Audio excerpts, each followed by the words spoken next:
नमस्कार, कू स्टूडियो के live show चुनावी हलचल में आप सभी का स्वागत है। मैं हूं स्मृति रस्तोगी। योगी आदित्यनाथ के नेतृत्व में उत्तर प्रदेश की नई विधानसभा के मंत्रिमंडल में ऐसे कौन से प्रमुख चेहरे हो सकते हैं, उन पर आज हमारा फोकस रहेगा। और हमेशा की तरह स्टूडियो में मेरा साथ दे रहे हैं जागरण न्यू मीडिया के एग्जीक्यूटिव एडिटर प्रत्युष रंजन। प्रत्युष, आपका बहुत बहुत धन्यवाद स्मृति। अच्छा, अब क्लियर हो गया है कि उत्तर प्रदेश में भारी बहुमत के साथ योगी सरकार 2.0 आने जा रही है। अब ऐसे में जो मेजर जो सवाल, जो क्वेश्चन रहता है वो ये रहता है कि मंत्रिमंडल में ऐसे कौन से प्रमुख चेहरे उनके साथ ये जो नई विधानसभा है उसमें हो सकते हैं। और एक जो बहुत इंपॉर्टेंट बात है, डेप्यूटी चीफ मिनिस्टर सिराथू विधानसभा सीट से हार चुके हैं केशव प्रसाद मौर्य। तो ऐसे में डेप्यूटी की भूमिका में हम किसे देख सकते हैं?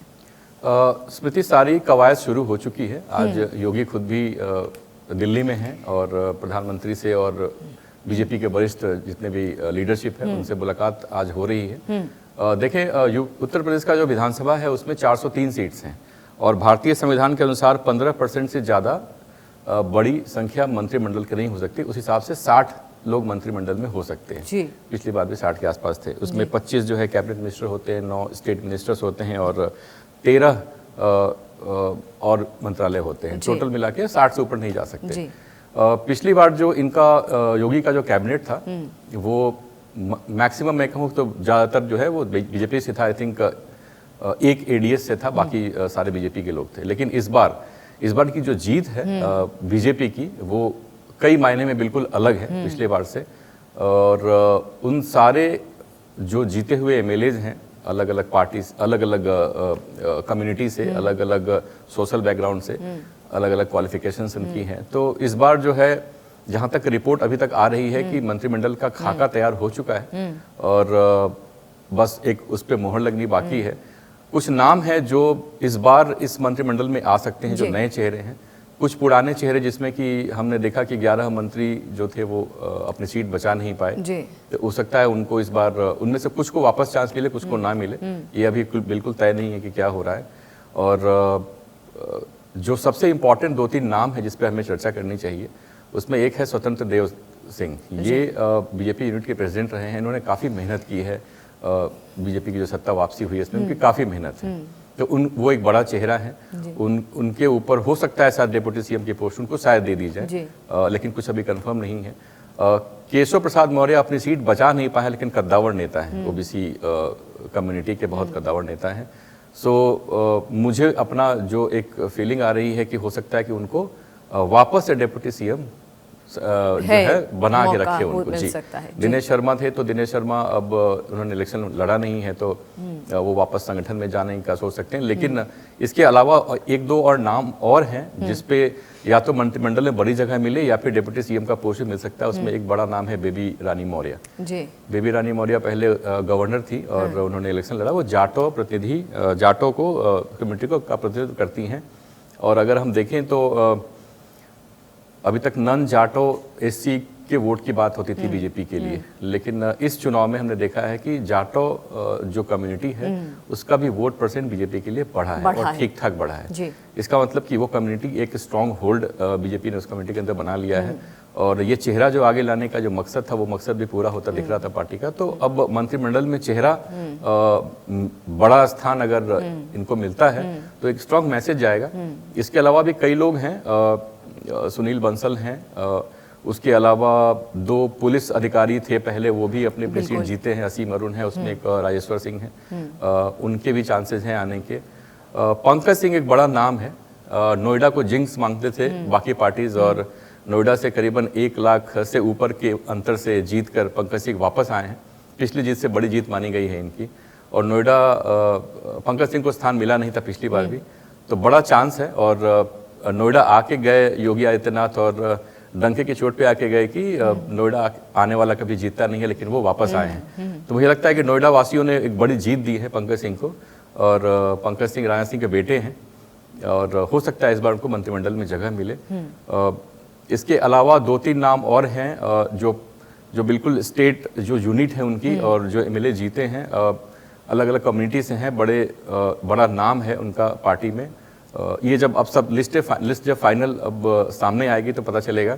लेकिन एक चीज़ तय है बीजेपी की तरफ से, और इस पे लगता है लीडरशिप ज़्यादा ध्यान देगी कि उसमें जो रिप्रेजेंटेशन है वो क्वालिफिकेशन का भी हो, अलग अलग कम्युनिटीज़ का भी हो, कास्ट का भी हो, और हर तबके को, जिन तबकों ने इनको वोट किया है उन सब सारे तबकों को मिला के वो मंत्रिमंडल बने। इसमें एलाइज पार्टी भी शामिल हुए, जैसे अपना दल हो गया, निषाद पार्टी हो गई, इनकी भी सीट बढ़ी है, इनका भी जीत काफ़ी महत्वपूर्ण रहा है अलायंस में। तो इनकी रिप्रेजेंटेशन, इनकी भी पार्टी जो है, इनको भी सीट इस बार हो सकता है मंत्रिमंडल में मिले। जी। अच्छा, अब हमारे पास क्योंकि दिन भर के जितने भी तमाम बड़े और ट्रेंडिंग कूज होते हैं, हमारी टीम उनको इकट्ठा करती है, कंपाइल करती है। पॉलिटिकल फ्रेटर्निटी और कॉमनर्स, आम जनता के जो रिएक्शंस होते हैं, जो पोस्ट होते हैं कू पर, उनको भी हम यहाँ पर दिखाते हैं। तो सबसे पहले नज़र डालते हैं कि पॉलिटिकल फ्रेटर्निटी से क्या कुछ नया और ट्रेंडिंग रहा आज कू पर। ये पोस्ट है योगी आदित्यनाथ का। ये कहते हैं, माननीय राज्यपाल श्रीमती आनंदीबेन पटेल जी से आज राजभवन में भेंट कर उन्हें अपना त्यागपत्र सौंपा। जनसेवा के ध्येय के साथ भाजपा गठबंधन पुनः सरकार का गठन करने जा रही है। डबल इंजन की भाजपा सरकार बिना थके, बिना रुके, बिना डिगे प्रदेश का विकास करती रहेगी। जय हिंद, जय भारत। आपका रिएक्शन लूंगी। डबल इंजन सरकार, जिसको सोचा जा रहा था कि अगर ये सरकार उत्तर प्रदेश, क्योंकि बहुत बड़ी एक लोकसभा में 80 सीटें उत्तर प्रदेश से जाती हैं और वहीं सेंट्रल गवर्नमेंट में भी बीजेपी की सरकार है, तो चीज़ें, नीतियां लागू करना, चीज़ें एग्जीक्यूशन पॉइंट ऑफ व्यू से, चाहे एडमिनिस्ट्रेटिव हो चाहे पॉलिसीज़ हो, आसान हो जाती हैं सरकार के। बीजेपी की एक खासियत रही है स्मृति, हर इलेक्शन में, इलेक्शन से पहले कुछ ऐसे टर्म कॉइन करते हैं लोग जो काफ़ी चर्चा में आ जाती है। जैसे प्राइम मिनिस्टर मोदी ने खुद भी योगी है उपयोगी एक शब्द यूज किया था, और फिर डबल इंजन की सरकार। ये ऐसे टर्म है जो एक विजन को भी दर्शाते हैं। डबल इंजन कहने का मतलब कि आपके पास सेंट्रल गवर्नमेंट का भी सपोर्ट रहेगा और स्टेट गवर्नमेंट का भी सपोर्ट उसी तरह से चलता रहेगा जैसे सेंट्रल गवर्नमेंट है, जिसका असर हमने देखा भी।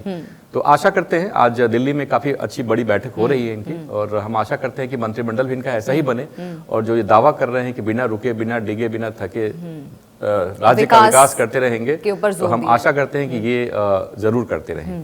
जी। आखिरकार उत्तर प्रदेश की जनता ने एक और मौका दिया है। एक अरसे के बाद, 1985 के बाद ऐसा हुआ है कि जो एक इनकम्बेंट सरकार है वो रिपीट हुई है। तो उम्मीदें भी बहुत हैं उत्तर प्रदेश की जनता को योगी आदित्यनाथ से। अगला पोस्ट है हमारे पास केशव प्रसाद मौर्य।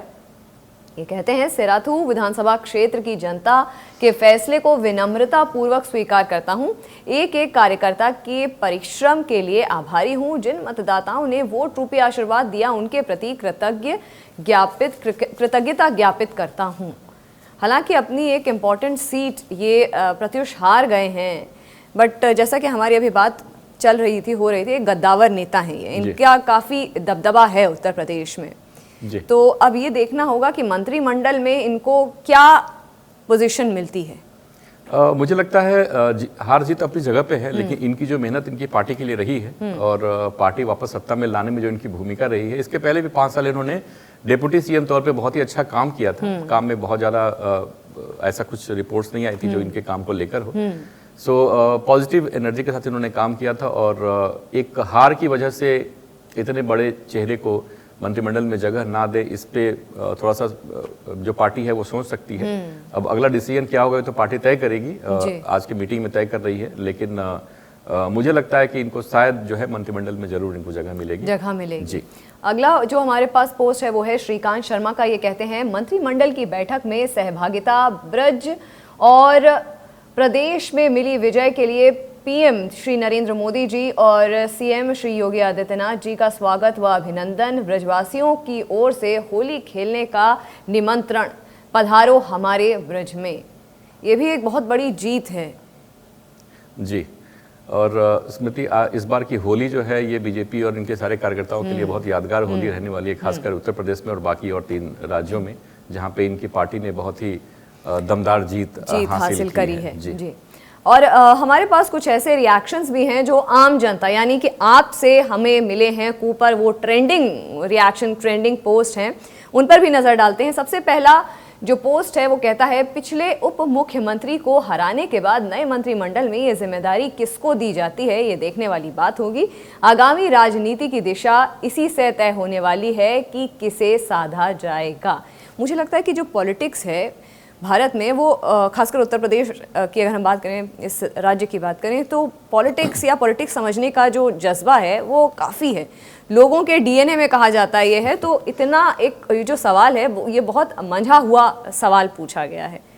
जी, खास करके बिहार और यूपी की बात करें, यूपी की खासकर भी हम बात कर रहे हैं, तो राजनीति और राजनीति के बारे में जानकारी लगभग हर दूसरे व्यक्ति को बहुत ही डिटेल में रहती है। वो चाय की टपरी वाली एक हमने पहले बात की थी। सो वो राजनीति का डिस्कशन, पार्टीज का डिस्कशन, पॉलिटिशियंस का डिस्कशन, कैंडिडेट का डिस्कसन लगातार चलता रहता है और लोग अवेयर रहते हैं। बिल्कुल अच्छी बात है, क्योंकि ये लोकतंत्र के लिए जरूरी है कि राजनीतिक तौर पे सारे मतदाता अवेयर रहे, सारे लोग अवेयर रहे, जिसका असर दिखता है कि इस तरह की जब रिजल्ट्स आते हैं तो एक खुशी होती है कि मतदाता जो है वो पुराने ढर्रे पे ना सोच के उसने सोचने का ढंग बदल दिया है। तो ये बहुत ज़रूरी है और ये लोकतंत्र के लिए बहुत आवश्यक है और ये एक नई दिशा भी दे रहा है, ना केवल एक लोकतंत्र को बल्कि आज के युवा को, क्योंकि एक शिक्षित और एक अवेयर युवा है। अगला पोस्ट लेते हैं। मंत्रिपरिषद में जातिगत समीकरणों की भूमिका बेहद अहम होती है। जाति की संख्या के आधार पर मंत्रालय का प्रभार बंटेगा या हर राज्य की बात है। जातिगत की बात कर रहे हैं, कास्ट बेस्ड मंत्रिमंडल होगा, मगर जैसा कि अभी आपने बताया ये सब कुछ का मिक्सचर होता है। ये जमीनी तौर पे जो लोग कनेक्ट हुए हैं, जिन्होंने मेहनत की, जिन कार्यकर्ताओं ने, वो भी काउंट होगा, जाति समीकरण भी रहेंगे इसमें, और इसमें जो प्रदेश में किस चेहरे को कितना एक अहम चेहरा है उस पर भी ध्यान दिया जाएगा। स्मृति, इसको ऐसे देखना चाहिए कि जातिगत रिप्रेजेंटेशन एक अलग चीज होती है और जातिगत संख्या के आधार पे मंत्रिमंडल का बंटवारा हो जाए ये एक अलग चीज होती है। दोनों अलग अलग चीजें हैं। तो कास्ट बेस्ड रिप्रेजेंटेशन है तो वो एक अच्छी बात है, वो सबका होना चाहिए, लेकिन उसके आधार पे बिल्कुल इक्वल तरीके से आप डिस्ट्रीब्यूट करें चीजों को, तो वो ठीक नहीं है। तो ये बहुत जरूरी है। लेकिन उसमें एक और मैं कहना चाहूंगा कि महिलाओं की भूमिका भी जो है इस मंत्रिमंडल में होनी चाहिए, क्योंकि आज मैं एक CSDS का एक डिटेल पढ़ रहा था, डेटा पढ़ रहा था, उसमें एक जो डेटा निकल के आया यूपी के बारे में कि 15 से 25 और 50 से ऊपर के एज ग्रुप की महिलाओं ने बीजेपी को बहुत ज्यादा तरीके में वोट किया है। तो आप एज ग्रुप देखिए, 15 से 25 का वो एज ग्रुप है जो घर से बाहर निकलता है, 50 से ऊपर का वो एज ग्रुप है जो घर को चलाता है, जो राशन और सारी चीजें हैं। तो दोनों ही जगह पे इस गवर्नमेंट ने परफॉर्म करके दिखाया है और महिलाओं ने एक तरफा वोट किया है। तो इस मंत्रिमंडल में महिलाओं का भी उतना ही रोल और उतना ही जगह उनकी जरूर देनी चाहिए। जी, ये एक अहम बात आपने कही और ये मुझे लगता है उम्मीद उन महिलाओं को भी होगी जिन्होंने कमल का बटन दबाया। अगला हम पोस्ट लेंगे। शिवांगी हैं, ये कहती हैं, दल बदल के हार जाने वालों को अब अफसोस हो रहा होगा कि काश। ये बात हो रही है शायद स्वामी प्रसाद मौर्य की। उनके साथ दो लोग और थे जी, और सारे अपने सीट बचाने में नाकाम रहे। दल बदल जिस समय सुभाषपा के राजभर ने किया था वो एक अलग समय था कि वो मिड में ही निकल गए थे, तो उनको फिर भी उनकी सीट बच गई, उनकी पार्टी की सीट भी एक बढ़ी है। महीना भर पहले दल बदला, लेकिन इनका जो था ये महीना भर पहले बदले और उसके बाद से ताल ठोकने शुरू किए थे। तो वो जनता इतनी समझती है कि आपने 5 साल की पूरी मलाई खा ली और अब दूसरी तरफ मलाई खाने के चक्कर में, तो ऐसे लोगों को शायद जनता नकारती है, जो नकारा है इस इलेक्शन में देखा भी हमने। अगला हम पोस्ट लेते हैं। मंत्रालय चुनाव में हो सकता है कि कुछ नेता हार कर जीतने वाले बाजीगर बन जाएं। बिल्कुल, जैसा मैंने बोला मौर्य जी के बारे में, केशव प्रसाद मौर्य के बारे में, वो अपनी सीट नहीं बचा पाए, लेकिन बहुत कद्दावर नेता हैं और काफी दमखम रखते हैं और इन्होंने परफॉर्म भी किया है, काम भी किया है अपनी, जब वो डिप्टी CM थे। तो उनको जगह मुझे लगता है कि इस मंत्रिमंडल में बरकरार रहेगी। आपका ये विश्वास है कि जिस तरीके का इनका व्यक्तित्व है, गद्दावर नेता हैं, जिस तरीके का उनका दबदबा है उत्तर प्रदेश में, उम्मीद है कि वो मंत्रिमंडल में कायम रहेंगे। अच्छा, दिन भर की कुछ तमाम अहम ऐसी हेडलाइंस भी हैं जिन पर हमारी लगातार नज़र बनी हुई थी, न केवल राष्ट्रीय बल्कि अंतर्राष्ट्रीय स्तर पर भी काफ़ी कुछ ऐसा घटित है। तो टॉप 3 जो हेडलाइंस रही आज दिन भर की, उन पर नज़र डालते हैं। सबसे पहले जो हेडलाइन है हमारे पास, वो कहती है, ये हैं चन्नी को हराने वाले उगोके की सफाई सेविका मां, बेटा MLA बना पर नहीं भूली फर्ज, स्कूल पहुंची झाड़ू मारने। अगली हेडलाइन पर नजर डालते हैं। शोपिया में छुट्टी पर घर आए CRPF जवान की हत्या करने वाला आतंकी, ओवरग्राउंड वर्कर सहित गिरफ्तार, हथियार बरामद। और जो अगली हेडलाइन है वो है लोकतंत्र की परीक्षा में वोटों की मोहताज हुई कांग्रेस, 97% उम्मीदवार की जमानत जब्त। ये प्रत्युष एक बहुत इंपॉर्टेंट हेडलाइन है जी। कांग्रेस जो हम कह रहे हैं लगातार अपना आधार, अपना जो अस्तित्व है, अपना जो एक दबदबा था, अपना जो एक कनेक्ट था, वो लगातार खोता जा रहा है। और ये हेडलाइन साफ साफ बता रही है कि किस तरीके से आने वाले वक्त में उनके भविष्य के ऊपर एक और नया प्रश्न चिन्ह खड़ा हो गया है। जी स्मृति, कल इसकी चर्चा मैंने की थी जब हम राहुल जी के साथ डिस्कशन कर रहे थे।